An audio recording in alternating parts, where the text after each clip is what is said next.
मुंबईत पुढील 24 तासांसाठी पावसाच्या संदर्भात धोक्याचा इशारा देण्यात आलेला आहे। तसंच सरकारी कर्मचाऱ्यांनी 4 वाजताच कार्यालय सोडलेलं आहे। खरं तर मुंबईत आधीच मान्सून लवकर येणार असं सांगण्यात आलं होतं आणि त्यामुळे खरं तर आज नेमकी बघा, आज नेमकी 26 तारीख पण आहे आणि 26 जुलैच्या आठवणी अजूनही आपण कुठलाच मुंबईकर विसरलेला नाही आहे आणि आज 26 मे आहे आणि नेमका याच दिवशी मुसळधार पाऊस बरसतोय। ठिकठिकाणी पाणी तुंबण्याच्या साचण्याच्या घटना घडतायत। तर महेंद्र, काय अपडेट्स आहेत या सगळ्याबद्दल? कारण जसं पावसाचा अलर्ट घोषित करण्यात आला आणि जसा पावसाचा जोर वाढला, रस्त्यांवर पाणी साचायला सुरुवात झाली, तसं कर्मचाऱ्यांनी सुद्धा लवकर बाबा आपण घरची वाट धरावी या सगळ्या संदर्भात आता विचार केलेला आहे आणि चाकरमानी सुद्धा आता लवकर आपल्या घरांकडे निघतायत।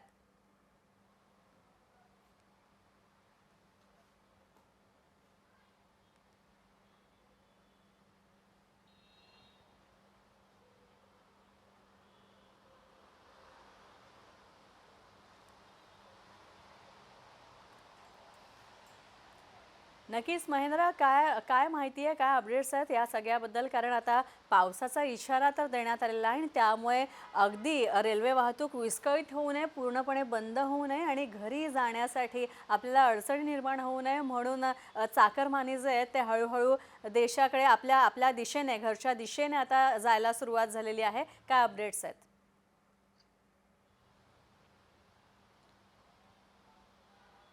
स्नेहा, संध्याकाळची वेळ आहे। ज्या आपण पाहिलं तर शासनातर्फे एक पत्रक जारी करण्यात आलं होतं, त्यामध्ये सर्व कर्मचाऱ्यांना ते 4 वाजेच्या आत येथे सोडण्यात यावं असं जे पत्रक होतं। मात्र मुंबईकर आज मोठ्या प्रमाणात ते सकाळी घरून निघतानाच ते पावसाचा अंदाज घेऊन घरातून बाहेर पडले होते। त्यामुळे आता सध्या तरी आपण पाहिलं गेलं तर रेल्वे स्थानकात रेल्वे त्या उशिरेने धावतात, मात्र प्रवाशांची सध्या तरी गर्दी आहे ती कमी पाहायला मिळते। मात्र मुंबईकरांना ते घरी जाण्यासाठी कमीत कमी नक्कीच आपल्याला महेंद्र, या सगळ्या अपडेट्स बद्दल धन्यवाद।